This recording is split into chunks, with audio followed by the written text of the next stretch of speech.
warm wishes and thank you all for being here. When we got here, I hadn't had it prior, we got our programs, and my opening quote just happens to be what's on the back of your program. So part of the golden stairs most will be familiar with, and you certainly will be now if you've read your program. There is a road, steep and thorny, beset with perils of every kind, but yet a road, and it leads to the very heart of the universe. I can tell you how to find those who will show you the secret gateway that opens inward only and closes fast behind the neophyte forevermore. And something from Victor Panaranda, every theosophist and spiritual pilgrim begins as a seeker, someone who decides to follow an inner impulse to quest, to experience the fullness of being alive. The theosophist as pilgrim, hopeful and bold, that's all us, by the way, embarks on a journey hoping to find answers along the way. Many of us are already part of this great adventure. This quest for the hidden truth in the enigma of existence is encoded in the ageless wisdom, and a crucial part of it is known to many keepers as mysticism. The mystic is a pilgrim who undertakes a life journey to understand the fundamental divine gift in the human being, or in being human. From Buddha, when you come upon a path that brings benefit and happiness to all, follow this course as the moon journeys through the stars. And most of us will be familiar with John Algeo. He created a study course titled The Pilgrim and the Path, Living Theosophy.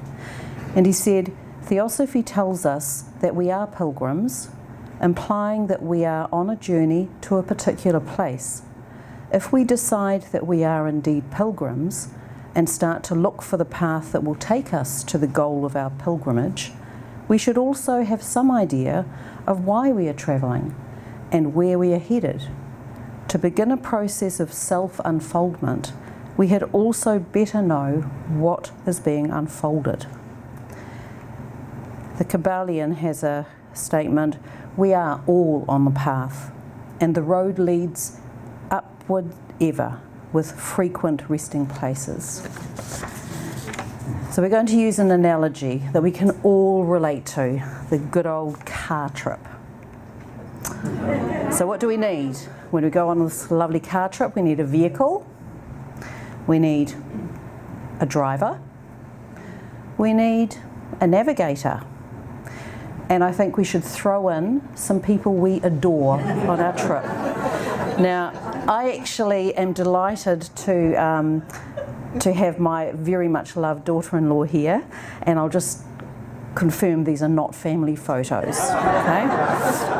So we also need, although, you know, I'm just trying to pay there.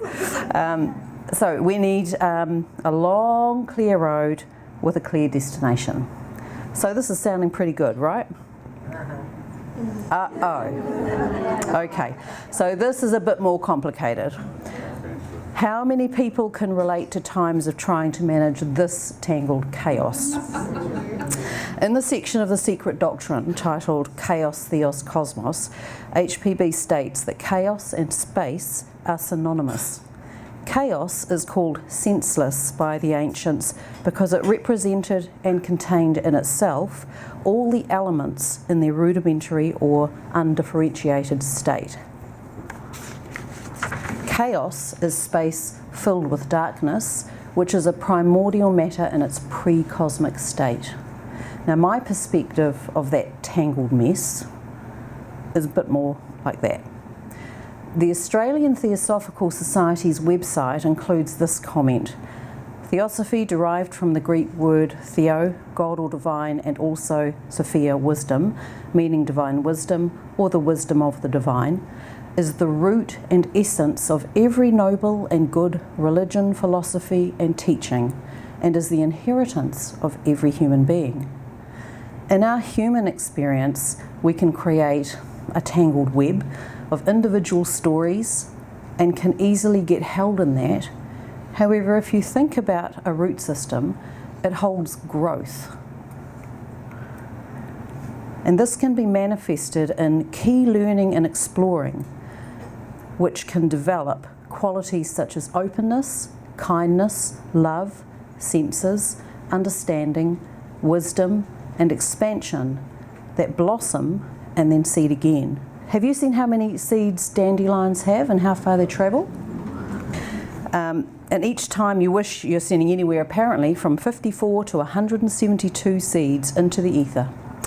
And did you know that each seed stays viable for up to 5 years? No one knows how this tradition of blowing the dandelion and making a wish started, but the flowers have been around for thousands of years. Now we're each sending out our energy constantly, and it may go further than you were initially aware of.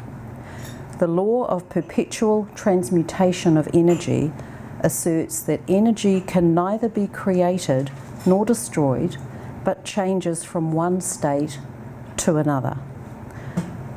Okay, so now you can get back in the car. Or maybe you'd rather have that. But maybe we'll try that. Okay. So being on a journey with others is an interesting dynamic, for each to be navigating your own way, which might differ, but still on the same ride. As Theosophists, the members of the organisation are agreed on the principles of Theosophy, or we would not belong to the society at all. However, it does not follow that we agree on every other subject. As a society, we can only act together in matters which are common to all, being Theosophy itself. As individuals, each is left perfectly free to follow out his or her particular line of political thought and action, so long as this does not conflict with theosophical principles and values, or hurt the Theosophical Society or other people. And HPB stated that no member is to impose their personal views on another, which is reflected in the Freedom of Thought Resolution, which requests freedom within the limits of courtesy and consideration for others. Rumi apparently said, "It's your road and yours alone. Others may walk it with you, but no one can walk it for you."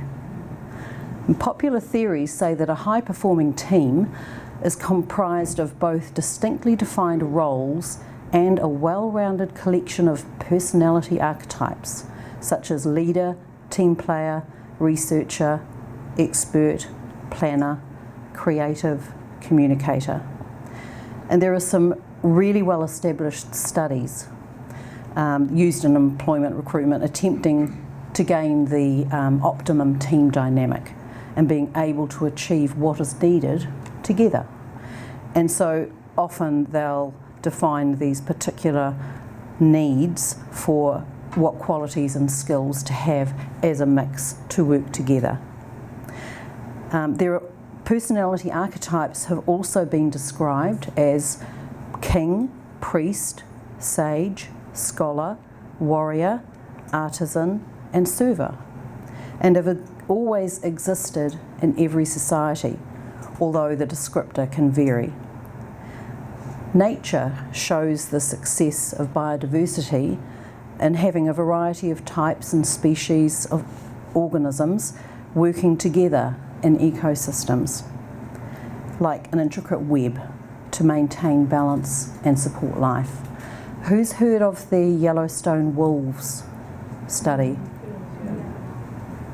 That's just briefly, the Yellowstone wolves were removed, they were killed off, and then the whole ecosystem was completely devastated because people had not understood the impact across the entire scope of the ecosystem of needing the biodiversity. So they reintroduced the wolves and then could truly see in practice and understand the necessity of each component, each element working together. So we can't really think of archetypes without coming across Joseph Campbell's The Hero's Journey and with hero myth pattern studies. He was influenced by Carl Jung, using the monomyth template to analyse and compare religions. The common template of stories involves a hero, you mentioned a hero, who goes on an adventure, is victorious in a decisive crisis, and comes home changed or transformed. And that is a bit of a journey. The stories contain set characters, fulfilling recurring roles. So Jung noted that there were 12 character archetypes, each with its own set of values, traits and motivations. They're broadly grouped into 3 categories. The ego archetypes are titled the innocent, the everyman, the hero and the caregiver. The soul archetypes are noted as the explorer, the rebel, the lover and the creator artist. And the self archetypes, the jester, sage, magician wizard and the ruler. Now you'll see it reflected across most tales like Star Wars, Lord of the Rings, The Matrix, Harry Potter, Wizard of Oz. And our journey is gifted with myriad creative influences, taking us beyond mere intellect. Rada Bernier wrote, "Since regeneration is the purpose of the society, the nature of the work must encourage awareness of what we are doing and thinking, of our prejudices, our hidden dislikes and desires. The mind must become more sensitive, perceptive and intelligent, and sense the inner nature of life, its meaning and beauty. Regeneration involves this qualitative change of consciousness, so we should make a serious effort not to turn Theosophy into a subject like any other taught in a college." She also said there is another point, the language we use. Truth is ageless, but the idiom in which it is presented must be suitable for the time. We must try to find what idiom is meaningful to the present generation and will be so to the coming generation. There's been some great foresight from previous national teams in considering the wording. We've got an example in our consideration of brotherhood to kinship for that. In considering what is of import, she also relayed the Buddha, tradition reports, was asked metaphysical questions, which he refused to answer. When he was questioned further as to his silence, he said, "Suppose an arrow has pierced your flesh, what would you do? Discuss from what wood it is made? With what velocity it flew? Or would you be interested in how to remove it and heal the wound? This healing is our concern." And Dorothy Bell, who most people here will be familiar with, she shared some wisdom. "Teachings from the ancient wisdom tradition place us beyond a unitized personality living one lifetime into a higher identity and purpose. Our bigger context is a sacred journey of evolution, a pilgrimage of the soul returning to its source in full self-realization through innumerable lifetimes of learning experiences.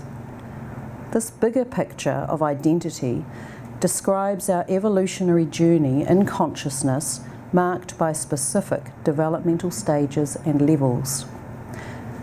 Through a journey which might be described by some as initiation, human beings are said to pass through different stages or gateways of spiritual development.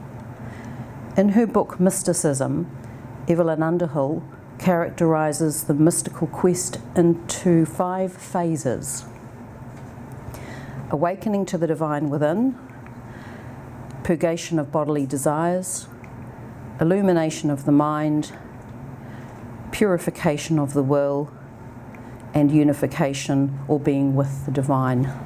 In many instances, the mystic experiences of various pilgrims are incoherent and confused before becoming focused and clearly defined, which makes me think of the example Richard had with the door and the light. 2 important factors influence their personal experiences: social context and individual temperament. Many who have chosen to quest are not able to complete the phases to the very end in one lifetime. HPB wrote, "Do not be afraid of your difficulties. Do not wish you could be in other circumstances than you are. For when you have made the best of an adversity, it becomes the stepping stone to a splendid opportunity." And from the Key to Theosophy, from strength to strength, from the beauty and perfection of one plane to the greater beauty and perfection of another, with ascensions of new glory, of fresh knowledge and power in each cycle, such is the destiny of every ego, which thus becomes its own saviour in each world and incarnation. And Mabel Collins encourages us with her words, "Secreted and hidden in the heart of the world and in the heart of the human is the light which can illuminate all life, the future and the past. Shall we not search for it? Each man is his own absolute lawgiver, the dispenser of glory or gloom to himself, the decreer of his life, his reward, his punishment." The Theosophical Society in America, I'm looking for Barbara, on its website comments that the Theosophical teachings postulate the human soul as a pilgrim in a plan of spiritual evolution. This journey is accomplished through a cycle of reincarnation and regulated universal laws, and most people will recognise the more widely known 7 Hermetic principles, although there are more laws that have been referenced. From the Key to Theosophy, the spiritual ego of man moves in eternity like a pendulum between the hours of birth and death. But if these hours, marking the periods of life terrestrial and life spiritual, are limited in their duration, and if the very number of such stages in eternity between sleep and awakening, illusion and reality, has its beginning and end, on the other hand, the spiritual pilgrim is eternal. Therefore are the hours of his post-mortem life, when disembodied, he stands face to face with truth and not the mirages of his transitory earthly existences. During the period of that pilgrimage, which we call the cycle of rebirths, the only reality in our conception, such intervals, their limitation notwithstanding, do not prevent the ego, while ever perfecting itself, from following undeviatingly, though gradually and slowly, the path to its last transformation, when that ego, having reached its goal, becomes a divine being. These intervals and stages help towards this final result instead of hindering it. And without such limited intervals, the divine ego could never reach its ultimate goal. One can sleep a dead sleep and miss several train stations through a long railway journey without the slightest recollection or consciousness, and awake at another station and continue the journey past innumerable other halting places till the end of the journey or goal is reached. 3 kinds of sleep are mentioned: the dreamless, the chaotic, and the one which was so real that to the sleeping man his dreams become full reality. If you believe in the latter, why can't you believe in the former? According to the afterlife a man has believed in and expected, such is the life he will have. He who expected no life to come will have an absolute blank, amounting to annihilation in the interval between the 2 rebirths. Now, I was introduced to this next part by John Vorstemans. Thank you, John, quite a while ago.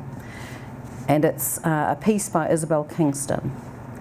We are told we should be pilgrims in life, but instead we've become tourists. Pilgrims are on a special journey. Every part of it has meaning. the setbacks, the frustrations, as well as the joys. Tourists are out to enjoy life, to seek pleasure, fun, or just rest. Pilgrims carry little with them, just enough for their needs. Tourists are burdened with possessions and are always anxious about losing them. Pilgrims stay as long as they need to be in a place. Tourists have schedules to keep and are always rushing on. Pilgrims are humble, open to people and experiences. Tourists are arrogant. They know what they want, they'll see it, do it, find it. Pilgrims share what they have. Tourists never quite have enough. Pilgrims are changed by their journey. Tourists are always a little bit disappointed. It is never quite as good as they had hoped. Lord, help us to be pilgrims in life, not just tourists. I believe that the Theosophical Society as an organisation has its own journey. HPB has alluded to previous writings from 1697 and 1855. So we continue to unfold as an organisation as well. From the book Light on the Path, the pure artist who works for the love of his work is sometimes more firmly planted on the right road than the occultist who fancies he has removed his interest from self, but who has in reality only enlarged the limits of experience and desire, and transferred his interest to things which concern his larger span of life. Seek it not by any one road. To each temperament there is one road which seems the most desirable, but the way is not found by devotion alone, by religious contemplation alone, by ardent progress, by self-sacrificing labour, by studious observation of life. None alone can take the disciple more than one step onwards. If you were listening to Richard's talk, he said the same thing. All steps are necessary to make up the ladder. And this is, can't remember whether, this might still be from Mabel Collins. The vices of man become the steps in the ladder, one by one, as they are surmounted. The virtues of man are steps indeed, necessary too, not by any means to be dispensed with. Yet though they create a fair atmosphere and a happy future, they are useless if they stand alone. The whole nature of man must be used wisely by the one who desires to enter the way. Each man is to himself absolutely the way, the truth, and the life. But he is only so when he grasps his whole individuality firmly, and by the force of his awakened spiritual will, recognises this individuality as not himself, but that thing which he has with pain created for his own use, and by means of which he purposes, as his growth slowly develops his intelligence, to reach to the life beyond individuality. And so we're nearly at the pit stop. I'm finishing quite early, I think, to be able to get out of the car and stretch our legs into expansion. We've considered, if we're on a journey, why and where we're going, who else shares the journey and what their roles might be. What am I choosing to bring and share for the journey? Do we think we know another's whole story? And can we truly? There is no real other. I'll finish with some quotes from Lao Tzu, which generally, he's considered the founder of Taoism, and one of them is, "The mark of a moderate man is freedom from his own ideas, tolerant like the sky, all-pervading like sunlight, firm like a mountain, supple like a tree in the wind. He has no destination in view and makes use of anything life happens to bring his way." And you might recognise this. To become learned, each day add something. To become enlightened, each day drop something. Are we there yet? Thank you, Kirsty, for sharing your journey with me. Oh, you're welcome. Thank you.